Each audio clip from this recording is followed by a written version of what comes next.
सबसे पहले आपको बता देते हैं कि यूपीएससी आईएएस और आईएफएस का जो एग्ज़ाम है वो आपका 4 अक्टूबर 2020 को होगा। एक नई नोटिस आई है, उस नोटिस के हिसाब से हम आपको ये सूचना बता रहे हैं। फिलहाल बात करेंगे कि इसमें कौन कौन से क्वेश्चन आएंगे, किन टॉपिक्स से आएंगे। तो हम आपको सबसे पहले उसका फ्लेवर्स बता रहे हैं। तो आपका पहला टॉपिक है, आपकी स्क्रीन पे दिख पा रहा होगा, current events of national and international importance. राष्ट्रीय और अंतर्राष्ट्रीय महत्वपूर्ण करंट अफेयर, ऐसे करंट अफेयर जिनका कोई ना कोई महत्व है नेशनल या इंटरनेशनल लेवल में, जैसे कोई भी फिलहाल की जानकारी। खास करके अब जो अगला आपका पेपर होगा, कोविड-19 यानी कोरोना संक्रमण से बहुत सारे क्वेश्चन पुटअप किए जाएंगे कि यह किस बीमारी से मिलता है, इसका नाम कोविड-19 कब रखा गया, किसके द्वारा रखा गया, इसको महामारी कब घोषित किया गया, कब विश्व स्तर पे, कब देशीय स्तर पे, ये सारे क्वेश्चन पुटअप किए जाएंगे। History of India and Indian national movements, अगला टॉपिक ये है आपका, मतलब भारत का इतिहास और भारत के जो है राष्ट्रीय आंदोलन। तो भारत के इतिहास में आपका शुरुआत से मौर्य साम्राज्य से लेके गुप्त साम्राज्य से लेके शक, हुण और मुगल साम्राज्य, और ये सारा कुछ आपसे क्वेश्चन पुटअप किया जाएगा। अंग्रेजों के शासन तक और फिलहाल वर्तमान के शासन तक भी ये सारे क्वेश्चन आपसे पुटअप किए जाएंगे। Indian national movement, Indian national movement में तमाम जितने भी आंदोलन अब तक के हुए हैं वो सारे गिने जाएंगे, जैसे बेटी बचाओ बेटी पढ़ाओ आंदोलन, या चिपको आंदोलन जो पेड़ बचाने के लिए हुआ था, या स्वच्छ भारत मिशन। ऐसे आंदोलन से क्वेश्चन पूछे जाएंगे कि ये कब शुरू किए गए, किसके सानिध्य में शुरू किए गए, इसमें सबसे ज़्यादा योगदान किसका रहा, या ऐसे क्वेश्चन उसमें पुटअप किए जाते हैं। अगला टॉपिक है Indian and world geography, physical social economic geography of India and the world.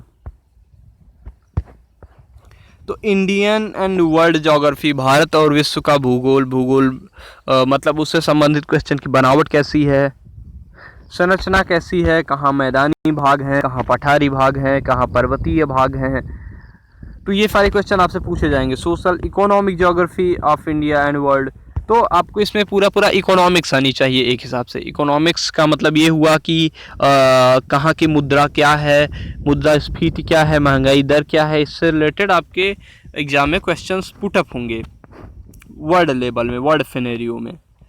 अगला आपका टॉपिक है Indian polity and governance, constitution, political system, Panchayati Raj, public policy और राइट्स इशूज़।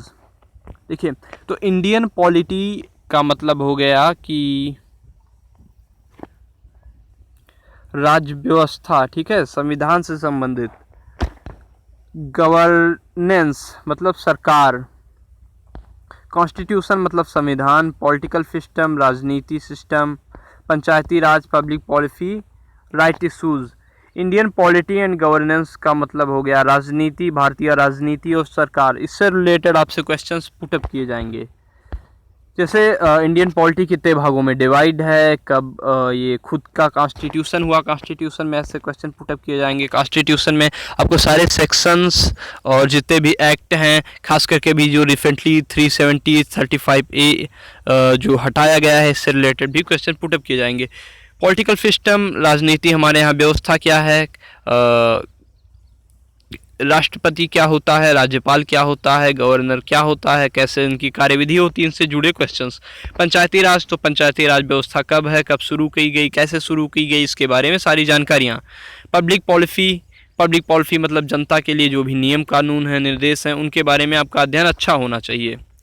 राइट्स इशूज़ मतलब जो अधिकार को लेके इशू चल रहा है उस पे लेके एक क्वेश्चन नहीं, तमाम सारे क्वेश्चन पुटअप किए जाएंगे, तो आपको इसका नॉलेज होना ज़रूरी है। अगला टॉपिक है economic and social development, sustainable development, poverty inclusion, demographics, social factor initiatives. आर्थिक और सामाजिक विकास, इससे जुड़े आपसे क्वेश्चन पूछे जाएंगे। सस्टेनेबल डेवलपमेंट, पॉवर्टी मतलब गरीबी, अमीरी और जो भेदभाव है जो तमाम स्तर में बटा हुआ है। डेमोग्राफिक रूप से सोशल फैक्टर इनिशिएटिव मतलब सामाजिक जो आपका सेक्टर है उसमें प्रारंभ से लेके सारे क्वेश्चन मतलब पूछे जाएंगे, प्रारंभिक अवस्थाओं से लेके प्रौढ़ अवस्थाओं तक। अगला आपका टॉपिक है general issues on environment, ecology, biodiversity and climate change that do not require subject specialisation. General issues on environment, environmental ecology, कहने का मतलब है कि आपका जो सामान्य मुद्दे हैं वो क्वेश्चंस में पुटअप किए जाएंगे, जैसे ओजोन परत से संबंधित क्वेश्चन हो सकते हैं, ऑक्सीजन से संबंधित क्वेश्चन हो सकते हैं, या फिर वायु दाब से क्वेश्चन संबंधित हो सकते हैं, मतलब पर्यावरण से संबंधित क्वेश्चन पुटअप किए जाएंगे।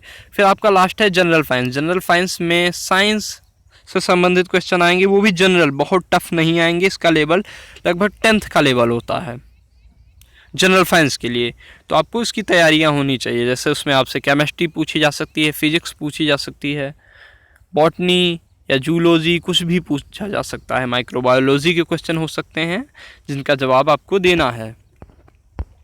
पेपर 2 की बात करें जो 200 मार्क्स का आता है, तो comprehension, interpersonal skills including communication skills, logical reasoning, analytical ability, decision making and problem solving, general mental ability, basic numeracy. देखिए इसमें क्या है कि नंबर्स और रिलेशंस, उनके ऑर्डर ऑफ मैग्नीट्यूड, इनसे जुड़े क्वेश्चन आएंगे। तो फिलहाल ये आपको हम बाद में बताएंगे। सिलेबस पार्ट ए का प्री एग्जाम का जो हमने आपके सामने डिस्क्राइब करा है। फिलहाल बनाए रखिए अपना द यूनिवर्सिटी कनेक्शन। फर्दर जानकारी के लिए, आगे की जानकारी इन्फॉर्मेशन के लिए कोई सवाल हो कमेंट बॉक्स में छोड़ जाइए, हम कोशिश करेंगे उसका उत्तर देने की। फिलहाल बहुत बहुत धन्यवाद। बनाए रखिए अपना द यूनिवर्सिटी।